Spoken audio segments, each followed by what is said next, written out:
Hello there, fellow NPCs. I am Scythe, and today we're going back to chasing sunsets. We finally did it. We finally closed the gap between Kurt and Jay. And now... And we also said that we want it all with Jay. There is no one else. There's not going to be anyone else. It's Jay that I want. Which means that I'm going to hurt a couple of hearts. Mallory will take it fine, I think. We'll be okay with it because she is realizing that we are not meant to be in the same way. Fiona, she's gonna throw a hissy fit, no doubt. And what was her name? Ricky. She's gonna be hella disappointed.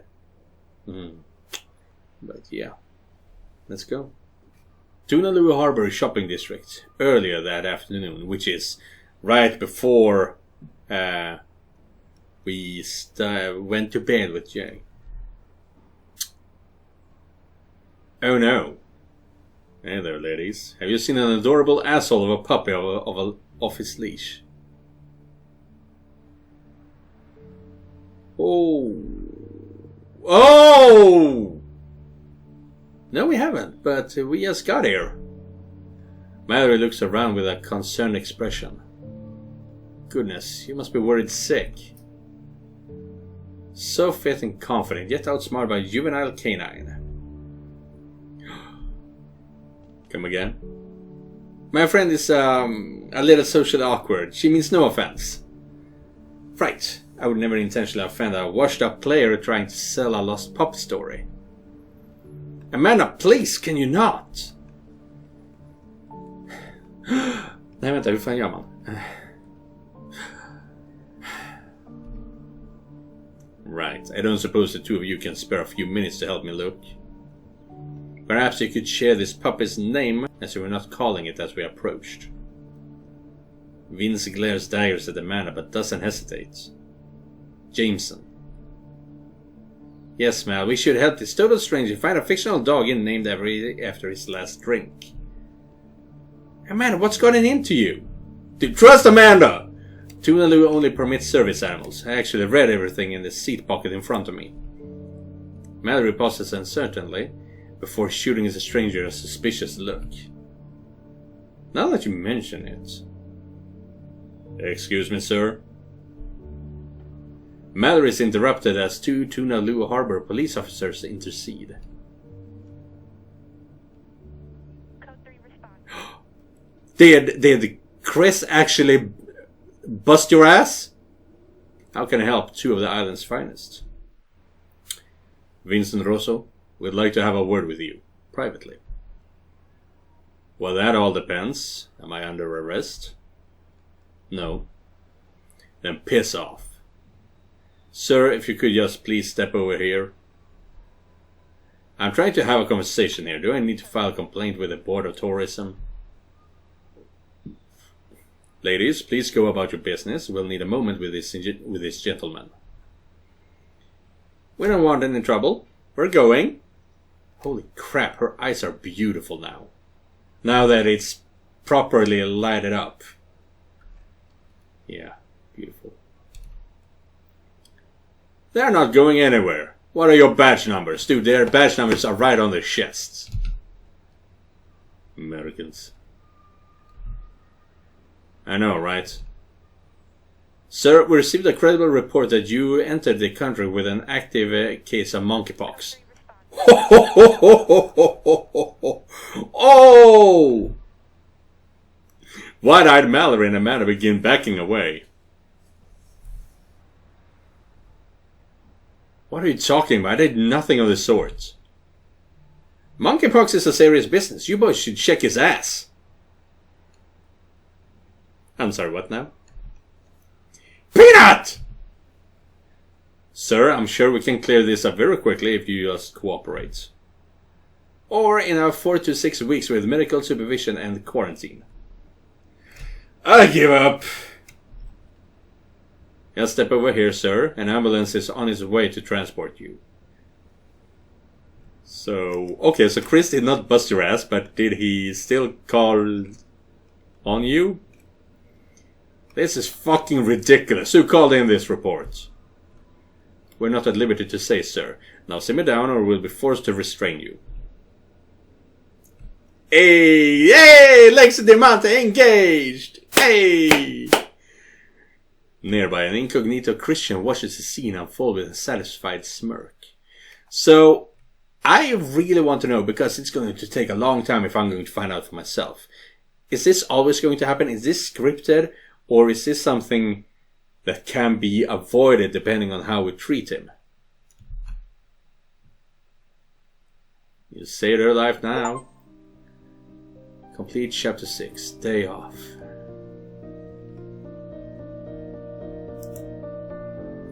Mallory places great trust in you. And, ooh, half trust.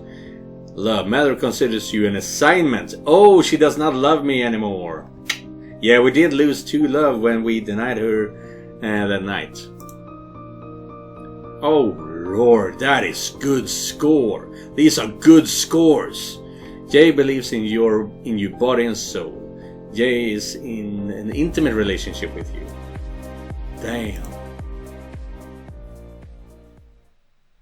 I did good.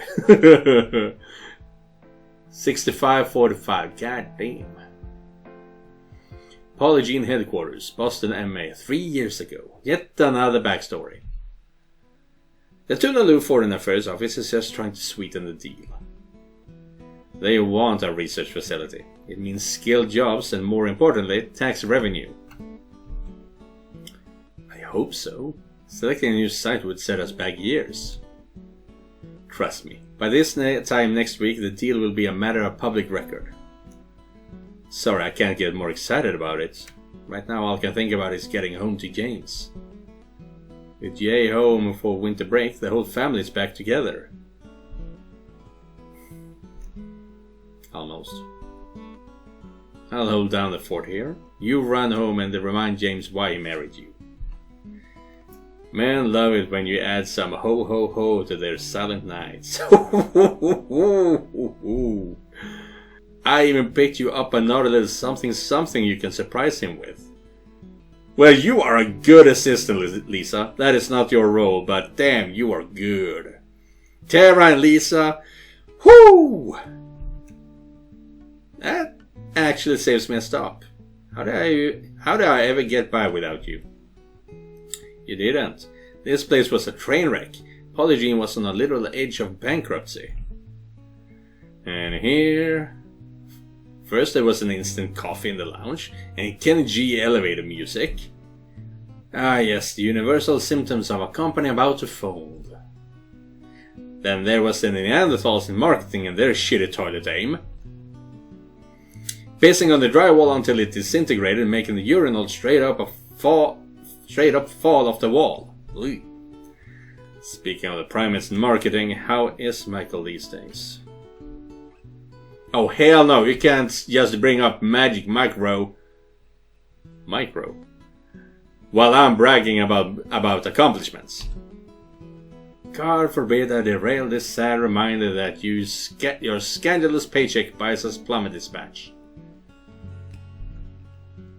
Hey, I'm a bargain at twice the price. Don't forget I hired Sophie. But you also hired Annette. Oof, that was cold. Yeah, that was on me. I got nothing. The 2 women share a warm laugh of easy friendship as the day winds to a close. This was nice. This little moment here, this little banter, very nice. Like this. Oh, I almost forgot. Chris is back, and he'd like to have a word with you. Oh, really now? That's great news. Send him in. Lisa smiles and steps out as Sarah begins shutting down her workstation. Doug Campbell? Sarah stands in shock and stares numbly at the unexpected visitor in front of her desk. Christian Mendes. How could I have been so blind? It's a common name, and I did everything I could to avoid his floor. As Sarah's surprise wears off, she regains her wits to some degree. Why? Why apology? And why out yourself to me after? Relax, Dr. Campbell. I'm here to resign. I see. Yes, I think that would be for the best. Christian looks conflicted for a moment before plunging ahead. I took this job as a favor to my uncle, whose law firm is representing Pricer Pharmaceuticals. Oh shit, he's telling everything. I don't understand. Pricer believes your fertility program is based on research you took with you when you left. My assignment was to find evidence to support that. It's definitely not, but I suppose I'm not surprised. Why are you telling me this? Let's just say that working here has helped me find my conscience. I can't turn back the clock, but I can decide I don't want to be that guy anymore. Sarah looks at Christian pointedly for a moment as she weighs his words. Even in the middle of an emotional ambush, Sarah's clinical eye noticed something odd. Christian, Chris, may I have a look at your hand? My hand? Why? Did you get those cuts here? I mean, working in the mailroom? Mostly, but it's really nothing to worry about. I can barely even feel them. Instantly all business, Sarah focuses her discerning gaze on his overall condition. Do you ever find it difficult to make a fist or feel numbness in your feet? Wait, there's something actually wrong with him? Dr. Campbell, Your skin as a rail looks like what could be acanthosis nigricans on your neck. Okay. Do you feel thirsty all the time or need to urinate frequently? Diminished libido? Yeah, I guess. To which symptom? To all of them?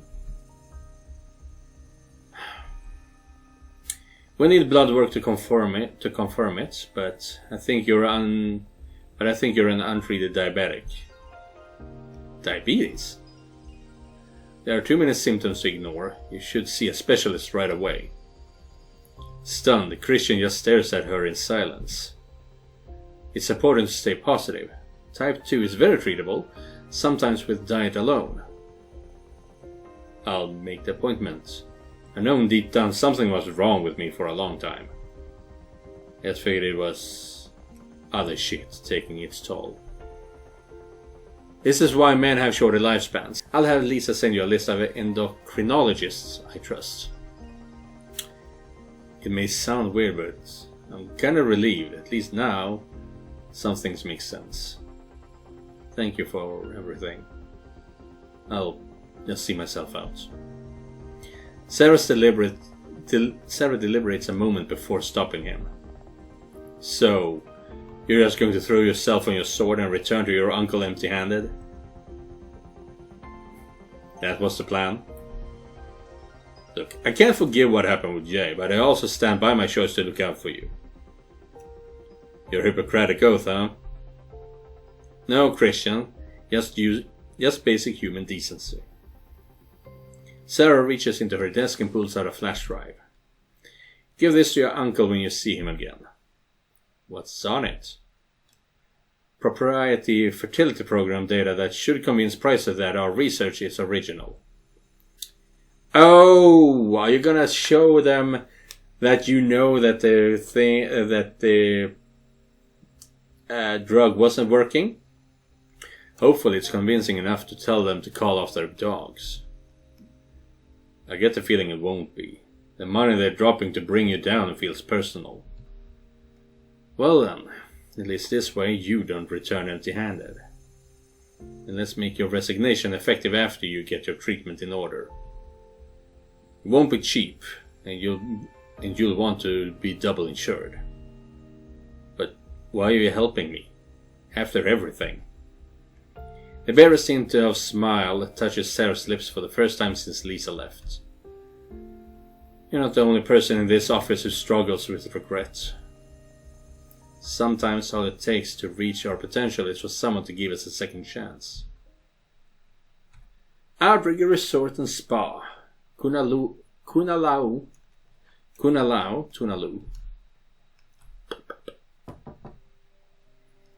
Housekeeping. You're jolted awake to the prospect of otherwise empty room. Yay? Sitting up, you scan the room and quickly confirms you are indeed alone. Just a minute, please. Of course, sir. I'll be back in 15. 30?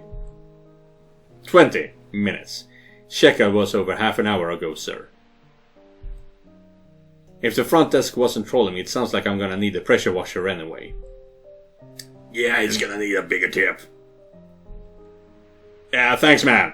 I'll be out by then. Now, where the hell is Jay? It seemed like we were in a good place a couple of hours ago. You quickly get dressed and run your fingers through your hair. Giving Jay's backpack a shake, you're disappointed to hear no telltale jingle of keys. Fuck!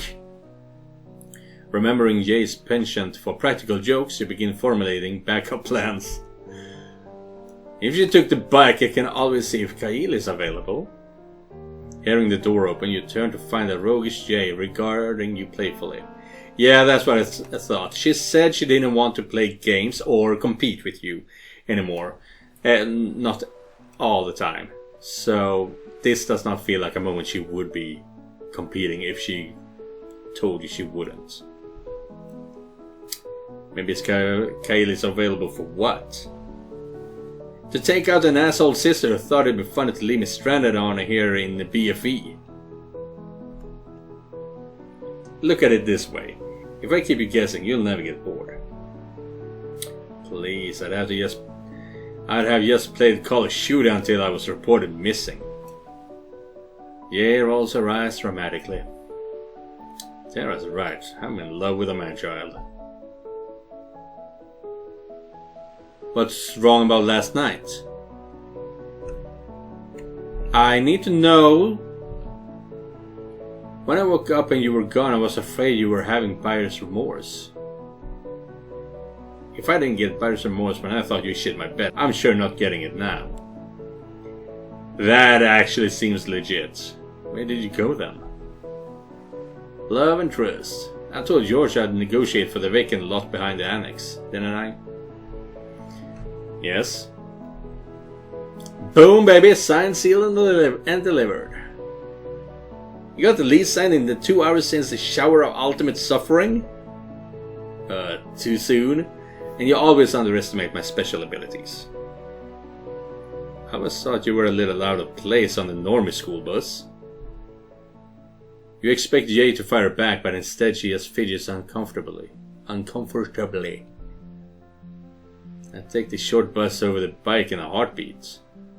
My panties feel like a fucking cactus diaper. Aye, why? That cannot be nice. Wait, is Jay Campbell tapping out after just one night of gland-to-gland combat? Ew. Ew, what the hell no. I just need a day or two in aloe. Lots of aloe. If you stop fapping to my journal, I'll even take it easy over the speed bumps. No promises. And potholes. Avoid potholes. All of them. I thought your exact words were, the sweet spot is 6th gear, mid-revs. I will cut you. I will cut you. That kind of banter, I do love that. So, back to the beach house then, to give George the good news. Yeah, nah. I've already sent him the docs. He wants us to meet him at the annex. Do you know something I don't? He called before I left City Hall. I guess Sophie's made some sort of breakthrough. Well, let's go see what fresh hell they got cooked up for us today. Apology Annex. An hour later. Entering the conference room, you find Sophie already in conversation with Mallory and Amanda. More arrivals. Now we require only George and Lisa. We came as soon as we got the message. Yes, it's wincing as she struggles to spare her shaved areas unnecessary pressure. Are you quite alright there? Did you get too much sun? Yeah, she knows. Mallory narrows her eyes and smirks with amused suspicion. Nothing a spa visit won't fix. How about us girls taking get a mani-pedi and bikini wax tonight? Someone is evil. Jay's eyes betray her rising panic. Yeah, I don't know. I'm pretty wiped out, you know, from last night. Mallory raises a playful eyebrow. George did say you had an important deal to seal. So, what's important enough to pull George and Lisa off case prep? We should wait for them to arrive before we begin. As if on cue, George and Lisa enter hurriedly, taking seats near the door. Good morning. We're a bit rushed, I'm afraid. We have a strategy session we cannot be late for. Just the executive summary for now, please, given our time constraints. Of course. I've invited Miss Chapman as well, as her perspective today will be uniquely applicable. Perspective into what? Sophie shoots you an irritated glance. After sequencing her genome, I can now reproduce the process that was used to create a Miss Chapman. To put it more delicately, I believe I have reverse engineered Project Crucible. There's a collective gasp from around the table as the weight of Dr. Adler's announcement sinks in. I see. Doctor, this is 20-year-old research. Why hasn't it already been developed independently? And if we were to monetize this, how much of a head start do we have on our competition? You notice Mallory looks crestfallen, almost shell-shocked. Monetize? Wait a minute! Have we even considered the ethical implications? Sophie seems pleased by Ye's question. However, designer babies, not something I'm going to be talking a whole lot about, but with proper gene-modifying technique, you could pretty much eradicate disease. Essentially. A prudent concern, though Lisa's question remains relevant for reasons that will be made apparent. You notice Amanda's comforting Mallory, clearly aware that her friend is in distress. Amanda's not entirely oblivious to social cues after all. She is learning, though. I do not believe there is much risk of being leapfrogged competitively until we go public. The science has moved in another direction, and gene therapy is where Big Pharma perceives profits. So, 5 years? 20? Left alone, perhaps decades. The science it's based on is widely viewed as a dead end. Though once we announce this capability, the competition will catch up quickly. Absolutely not. Imagine the possibilities. That is a tricky one. If we're only talking about money, then no. So I'm gonna need to check this one out. All of the best attributes as what? Evolution as a species. Yeah, no, fuck you. No. I didn't go all that way, all that deep into that argument, but that felt no one company should have that kind of power. I think Jay nailed it. Ethically, this is almost dystopian. Elaborate. A world where the powerful decide what gifts people are born with is eugenics by another name. Dystopian. Support safeguarding polygene breakthroughs until humanity is. Counterpoint. A world where all human beings are born free of congenital birth defects. That's what I was going for. In the long term, perhaps, but it would be decades before it would become affordable to most. Mallory love, what did it say? Mallory trust 3, Jay trust 2. Do we want a class war? Because this is how we get a...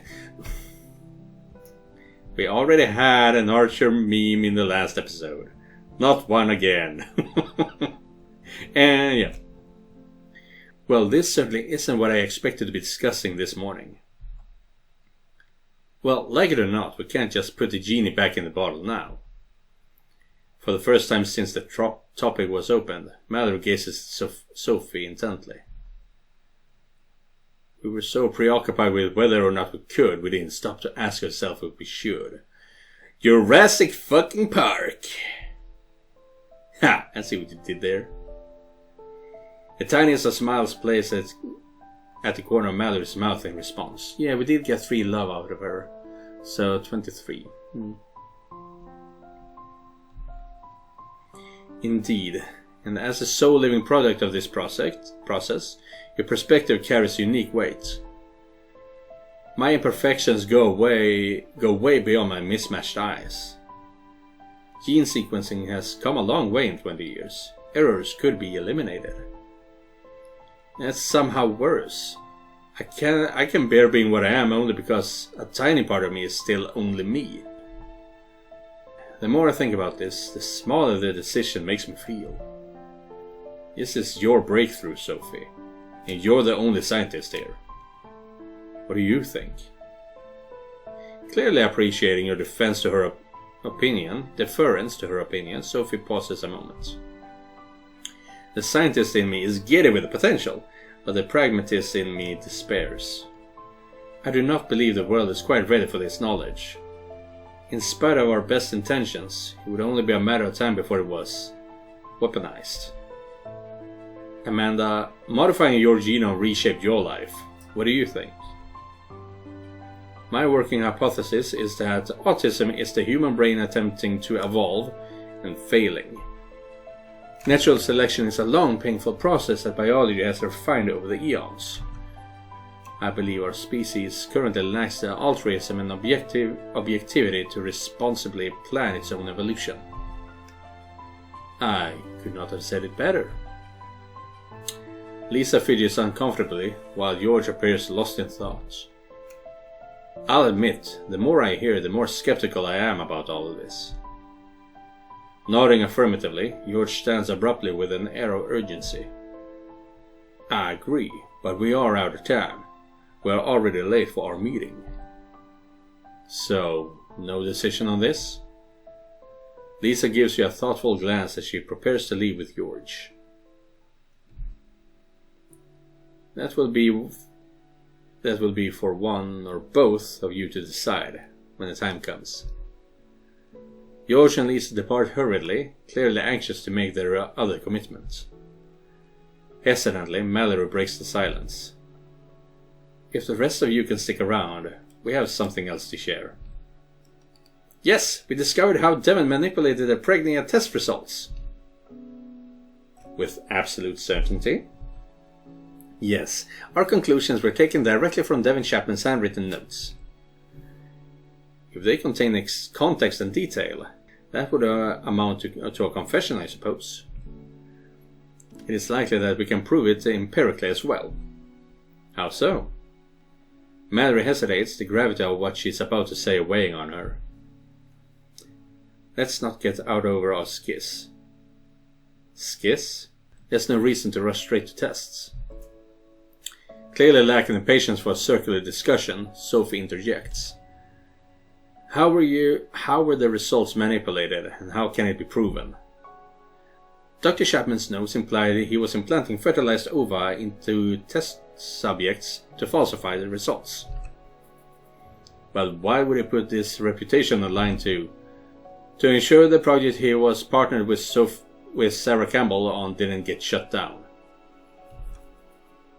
But that would have taken hundreds of IVF procedures performed with no oversight. It only took 3.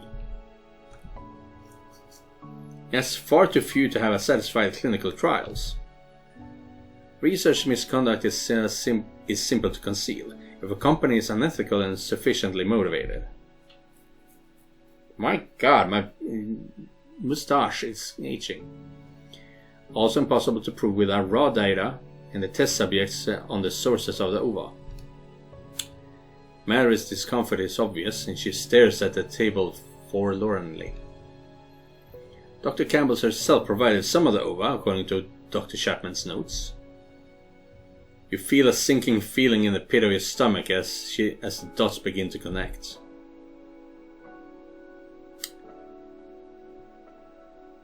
It's just that your sister is a bit more of a miracle than we thought.